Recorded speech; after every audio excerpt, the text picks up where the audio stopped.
Hello दोस्तों, आप सभी का स्वागत है हमारे चैनल जीके पॉइंट अड्डा पर। तो दोस्तों, आप सभी के लिए एक बहुत बड़ी खुशखबरी है। जिन लोगों का भी सपना होता है असिस्टेंट प्रोफेसर बनने का, उन लोगों के लिए तो सबसे बड़ी खुशखबरी है ये। जी हाँ दोस्तों, ये खुशखबरी निकल के आ रही है मध्य प्रदेश लोक सेवा आयोग nodal agency residency area Indore Madhya Pradesh से। ये नोटिफिकेशन आउट हुआ है राज्य पात्रता परीक्षा स्टेट एलिजिबिलिटी टेस्ट यानी कि MPSCT 2024 के लिए। तो यहाँ पे MP सेट का नोटिफिकेशन जो है वो आउट हो चुका है। और जिन लोगों का भी सपना है कि वो भविष्य में जाके असिस्टेंट प्रोफेसर बने, तो उनके लिए बहुत ही सुनहरा मौका है। ऐसे तो दोस्तों आप जानते ही हैं कि असिस्टेंट प्रोफेसर बनने के लिए यहाँ पे नेट या GRF आपका क्वालिफाई होना चाहिए या PhD होना चाहिए, तभी आप जो है असिस्टेंट प्रोफेसर बनने के लिए जो एग्ज़ाम होता है वो आप दे सकते हैं। लेकिन यहाँ पे MP में अगर आप PG अपीयरिंग में भी हैं या फिर अगर आपका PG कंप्लीट है, तब भी यहाँ पे आप ये फॉर्म को भर सकते हैं और एग्ज़ाम दे सकते हैं। अगर आपका ये एग्ज़ाम क्वालिफाई होता है तो आप असिस्टेंट प्रोफेसर बनने के लायक हो जाएंगे। तो है ना ये बहुत बड़ी खुशखबरी। तो अगर आपका भी PG अपीयरिंग है या PG कंप्लीट हो चुका है, आप भी ये फॉर्म को भरना चाहते हैं, तो वीडियो को पूरा देखिएगा, क्योंकि हम इसमें आपको MP सेट की पूरी जानकारी देने वाले हैं कि इसकी प्रारंभिक तिथि कब से है, लास्ट डेट इसकी कब है फॉर्म फिल करने की, इसके साथ ही एप्लीकेशन फ़ीस क्या होने वाली है और कौन कौन लोग फॉर्म भर सकते हैं, एलिजिबिलिटी क्राइटेरिया क्या होने वाला है। इसके साथ ही हम यहाँ पे एज लिमिट की बात करेंगे। तो यहाँ पे सभी के बारे में हम संपूर्ण जानकारी देने वाले हैं। तो वीडियो को स्किप बिल्कुल मत कीजिएगा, लास्ट तक देखिएगा। और अगर वीडियो पसंद आती है तो वीडियो को लाइक कर दीजिएगा। चैनल पर नया है तो चैनल को सब्सक्राइब भी कर लीजिएगा। तो चलिए वीडियो को शुरू करते हैं। यहाँ पे ऑनलाइन आवेदन पत्र भरने की जो प्रारंभिक तिथि है वो 21 मार्च 2024 से स्टार्ट हो चुकी है, यानी कि ये फॉर्म अभी भरा जा रहा है। लास्ट डेट जो है वो है 20 अप्रैल 2024 दोपहर 12 बजे तक। तो बेहतर होगा कि आप 20 अप्रैल 2024 के पहले ये फॉर्म को भर लीजिए, वरना आपको फिर डिले करने का यहाँ पे अतिरिक्त शुल्क देना पड़ेगा। ठीक है।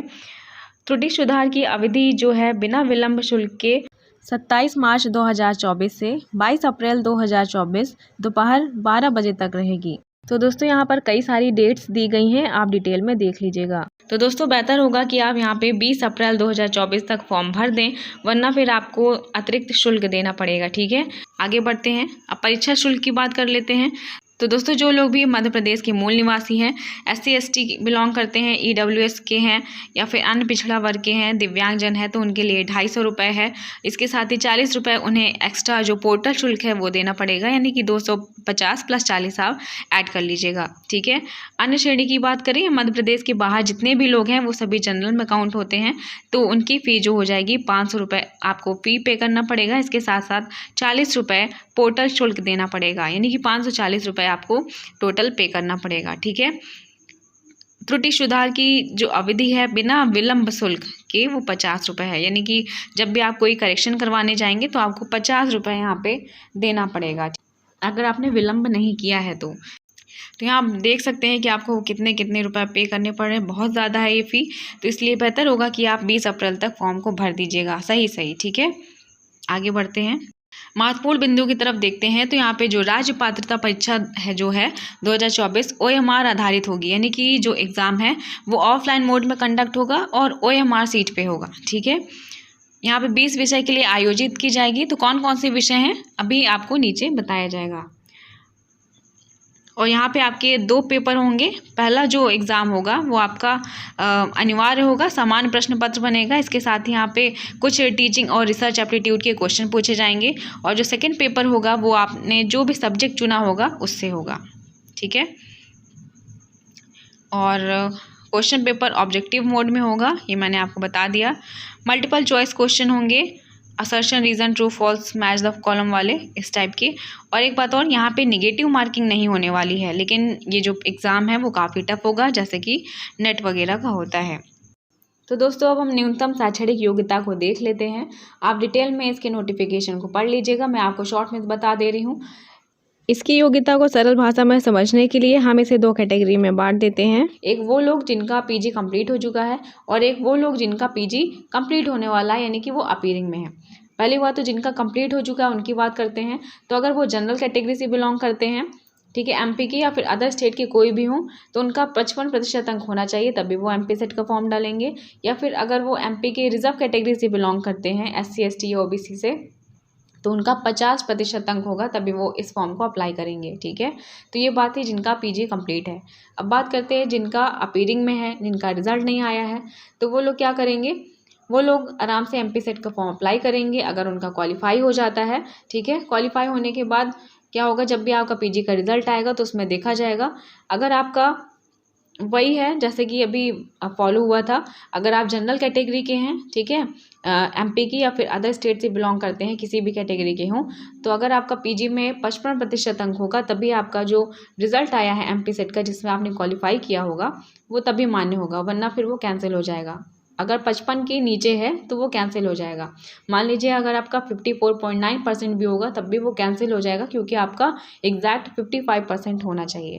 अगर आप एमपी के रिजर्व कैटेगरी से बिलोंग करते हैं तो जब भी आपका एमपी सेट का रिजल्ट आएगा तब तक आपका पीजी में 50% अंक होने चाहिए, तभी आपका एमपी सेट का रिजल्ट मान्य होगा, वरना वो कैंसिल हो जाएगा। तो आई होप कि आपको इसकी जो शैक्षिक योग्यता है वो क्लियर हो गई होगी। अगर फिर भी आपको समझ में नहीं आता है तो वीडियो को थोड़ा सा बैक कर लीजिएगा और फिर से सुनिएगा। ठीक है, हम आगे बढ़ते हैं। दोस्तों मैं इसे धीरे धीरे ऊपर की तरफ स्क्रॉल कर देती हूँ ताकि आप इसे आसानी से पढ़ सकें, या फिर आप इसका स्क्रीनशॉट ले लीजिए, आराम से पढ़ लीजिएगा पूरा डिटेल में। तो दोस्तों हम अब आगे बढ़ते हैं। तो यहाँ पे कुछ आरक्षण के संबंध में निर्देश दिए गए हैं। तो दोस्तों यहाँ पे जितना भी आरक्षण है वो सिर्फ मध्य प्रदेश के निवासियों को ही मिलेगा, इसके अलावा और किसी के लिए यहाँ पे आरक्षण नहीं है। तो दोस्तों यहाँ पे आपके काम की चीज़ दी गई है, दोनों प्रश्न पत्रों में अर्जित प्राप्तांक मिलाकर न्यूनतम अर्हता का प्रतिशत कितना होना चाहिए। तो अनारक्षित श्रेणी के लिए 40% तथा आरक्षित श्रेणी के लिए यहाँ पे 35% अंक होना ज़रूरी है, तभी आप इसको क्वालिफाई कर पाएंगे। ठीक है, अब हम आगे बढ़ते हैं। तो दोस्तों यहाँ पे एमपी के विभिन्न शहरों के कोड दिए गए हैं जहाँ पे परीक्षा आयोजित की जानी है। जैसे कोड 1 है इंदौर के लिए, कोड 2 है भोपाल के लिए, कोड 3 है ग्वालियर के लिए। इसी तरह कई सारे कोड हैं। जब भी आप एग्जामिनेशन फॉर्म भरने जाएंगे तो वहाँ पर आपको कोड भरना होगा, तो आप सोच समझ कर ही कोड को भरिएगा। ठीक है, आगे चलते हैं।